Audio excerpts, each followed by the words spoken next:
If you enjoy this type of pattern, please tap that thumbs up and subscribe to our channel.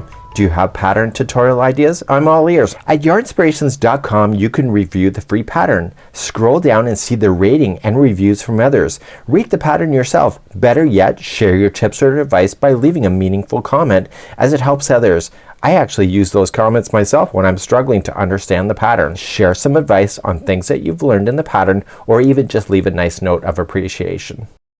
Welcome back to the Crochet Credits, my friends over at yarnspirations.com. Today is the Crochet Mesh Soap Saver bag. So it's just for holding your soap, maybe for traveling and etc. Maybe gift giving as well. So it's using this Lily Sugar and Cream scrub off yarn. It's a mix of different kinds of yarn in here, and you will see that it will look like this. So for tutorial reasons I cannot use that because you're not gonna be able to see my stitch work. So I'm just gonna use regular Lily Sugar and Cream. You can also use your Bernat Handicrafter yarn. You're going to want to use 100% cotton for this. Anytime you want to get a project wet, that is the right material to use. It's cotton, and we're gonna work our way through this and get ourselves to make this soap saver next. So you'll use a 5mm size H crochet hook to play. There is a diagram on page number 2. There's also a schematic on how this is going to work. We're just gonna make a one-piece unit, and then we're just gonna fold it, and then you can do the flap. I'm not gonna demonstrate on how to sew on a button, but I will show you how to make the latch to do that, so that you can do that if you wish, and then you'll have a handle. So you're gonna get started with the foundation row as we begin, and then we officially start row number 1 after that's established in, and that's where our journey is going to take us today. So without further ado, let's start the foundation row as we begin. So let's begin by doing a chain of 16. If you would like to change the sides of this, you can do multiples of 2 plus 2. So multiples of 2 chain plus 2, and you'll do it relatively loosely in order to make it work. So I'm just gonna follow the pattern. So please chain 16. So 1, 2, 3, 4, and 5, and go all the way to 16 for me, and meet me back here in a moment. So you'll feel like the chain is pretty long. It's going to compress itself as we start this pattern. So the foundation row has us doing 5th chain from the hook. So just count it back. So 1, 2, 3, 4, and 5, and that's where you're going to place in your first double crochet. The 5th chain from the hook. Do the back hump of the chain. It will look nicer. And then you're going to come back and you're going to go to the chain right before it. I always like to go from behind, but if you'd like to go from the front side of it, it's up to you on what you like to prefer to do. So just going, and I just go in behind it, and I'm just grabbing the chain before that one that I just placed in, and I'm double crocheting there as well. So this is a crisscross stitch that's happening here. So now we're going to start our pattern going all the way across. So you'll skip the next chain out, and you'll double crochet the second one away, and then you'll come back and you'll capture the stitch that you skipped. And again, I like to go from the back side. Here's the thing, people like say they prefer the front. If you're gonna do the front, just be consistent about it. It should work. Well, there's no reason why it wouldn't. Just be consistent. Just don't keep changing your mind on that to keep the work looking good. So you're just gonna crisscross yourself all the way across this. So you skip the next chain, double crochet the next one after it, and then come to the one you skipped. So I need you to do that all the way across, and I'll see you at the end of the row in just a moment. So I'm coming all the way across. I just did my last crisscross, and I am going to double crochet in the very last chain that's available to you. If you count it on the diagram plus in your hands, you will see a total, let me just turn and work, and you're going to see a total of 6 crisscrosses, and you'll have the equivalent of double crochets that are on the edges.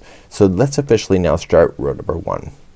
So row number 1 and 2 are going to be the repeat pattern until you get to 10 inches long.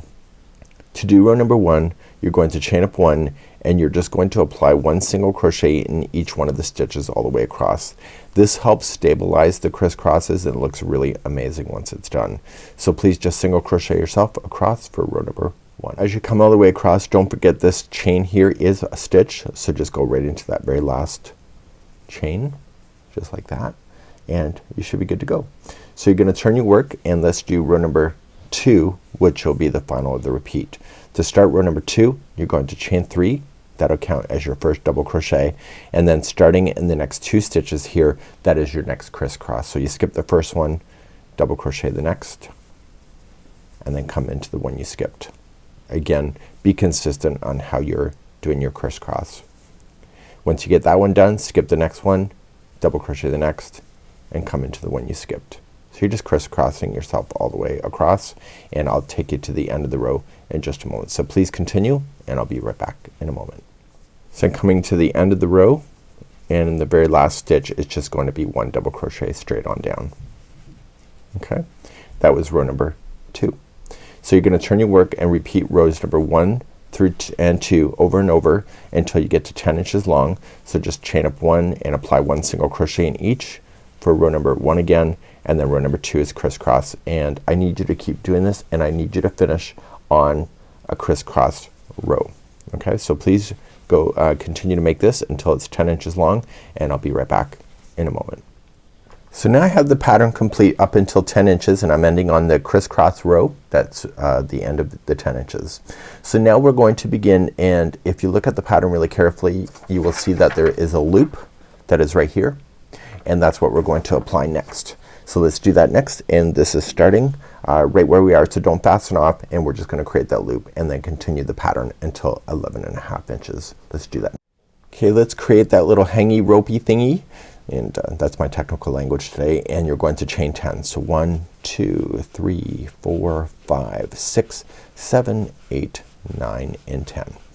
And now you want to come back to the pattern and do it as you normally would do it. So just I would single crochet in the very first one, just to kind of make that loop really stable. It's more stable than your host today. And so I want you to single crochet yourself all the way across. You're just repeating the pattern as you know it. The only difference now is that you've created that loop so that it becomes a little dangly holdy thing for the future. So now I want you to go back and forth just like you know it. So the next row will be crisscross, and then the row after that is single crochet, and I need you to do that until you are ending on the first row, which will be a single crochet row at the 11.5 inches mark, and that's where I'm gonna pick you up as we do the final row across. So let's do that, and I'll see you back here in a moment. So I'm just finishing up my last row. It's going to be single crochets across, and then we're gonna have the final row, and the final row is going to give us the little latchy thing. I'm so technical today. It's gonna give you the latchy thing that you can sew on a button to secure it if you wish. I keep thinking of summer camp when it comes to something like this. You know, you want to take your soap with you, unless they provide it for you, of course. And so you're gonna come all the way across, and your single crochet, I've already measured, so your single crochet will be the ending of the 11.5 inches approximately. So you're gonna turn your work, and we're now going to create that little loopy thing that goes in, and let's do that next. So we're now going to just slip stitch starting at the very first one, and we're gonna slip stitch the first 7. So we have 1 2 3 4 5 6 and 7. That's approximately halfway, and then I need you to chain a total of 5. So 1 2 3 4 5. There's your loopy thingy, and starting in the very next stitch I need you to slip stitch the remaining of the stitches that are left.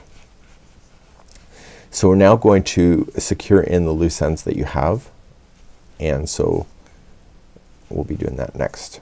Okay, so just finish this yarn off, and let's show you how to weave in your ends. To weave in your ends, just keep a mental note of this, and remember that the single crochet side is, when you did single crochets, it's considered the wrong side. So just kind of look at your work and see when you did the single crochets. I can tell the right side and the wrong side for this. So what I want to do is that I want to favor the wrong side of the project, but if you don't, sure, just guess, and you know, don't tell anybody you did. I think some people are so hung up on instructions. Sometimes they can't be creative because they just want to match everything, but sometimes you gotta fake it or make it, and you can leave me a comment if you fake it or make it here in the video if you get this far in the tutorial. Most of the videos are only watched for the first 4 minutes just to give you an idea, and then they fast forward to where they need to go. Now you're gonna have the tail on the other side, and you want to get rid of that tail too. And now it states that we want to sew things together. I don't got time for sewing. It probably will look better, but I'm going to show you how to slip stitch it together. You know, because people like to cheat the system when they can, and it'll create a different look, but it's good enough for me. So if you prefer to sew, that's up to you, and that's your business, and nobody should be judging you based on your execution on what you want to do. So once you have this all woven in, we want to prepare the project to be done. So let's do that. So what I want to do is that I want to fold out the project. Do you see where this is? And this here is going to like this. So you're just gonna fold it up. Okay, up until that dangly thingy. Okay. And then this will be the flap to come over. So once you get that flap and set, you can just sew on a button and then you can put that through if you wish. So what I'm recommending to you is that you can sew it if you want to. I love sewing. No, I don't mind sewing. Sometimes you can just cheat it. So once you have it folded, what I would recommend is put it onto the hook, the yarn, and I want you just to single crochet yourself across, going through both of the thicknesses to bring it together. So just make it evenly spaced and it will look pretty good, right? And you're just matching the two thicknesses together to bring them together permanently. And then when you get to the top, what we have to do is fasten off, and then we have to do the other side. But you have to be very careful on how you do the other side, because you're single crocheting here, you want to make sure that you're using the proper side of the work. And we'll talk about that in a moment. So I'll be right back. So I'm just getting the last piece here at the top, and I'm just going to go in and I want to secure in the ends. So I already showed you how to weave in the ends back and forth. So what we have to do is you have to think about what you're going to do with the other side. The problem is that you have to make sure that the right side faces out. So this is the right side. So you can't just go like this and go across. You're going to have to start directly across to just fold it, make sure it's still folding, and attach it at here, and then work your way back down to this folding area. And that'll keep the right side of the stitches facing forward, which will look more consistent. So once you get that done, just match it and then do what I just showed you of just bring them together with a single crochet and go all the way to the base and then secure in your loose ends. So you want to do that on this side as well and make it work. Make it work. And securing both sides. And I will be back and I'll have that done for you in just a moment. So now I've just secured in my ends. The right side is facing up because I did it perfectly and it looks awesome. So what you want to do is that you want to fold this over and see where you want to place that button. So the button will go approximately here, and then you can sew that and put the button through that little hole. Okay, and therefore everything's good. So I'm gonna leave that in your hands if you need to see a tutorial. I'm sure there's one on Facebook to be able to sew in your buttons if you wish. And you know, sometimes people would want to leave that off and just fold it over and throw it into their suitcase. The nice thing about this is that because it is meshy, it'll allow the soap to dry, because if it never dries then it's gonna be molding out for you. Because this is 100% cotton, you can just toss it in the washing machine and dryer and be good to go, or you can rinse it under a tap and let air dry as well. So here's the Mesh Soap Saver bag, and it's really neat, and now you can just slam in your soap and enjoy your vacation or wherever you find yourself using this. And again, it's a great craftware idea as well. Have a good day, and we hope to see you again real soon. Bye bye.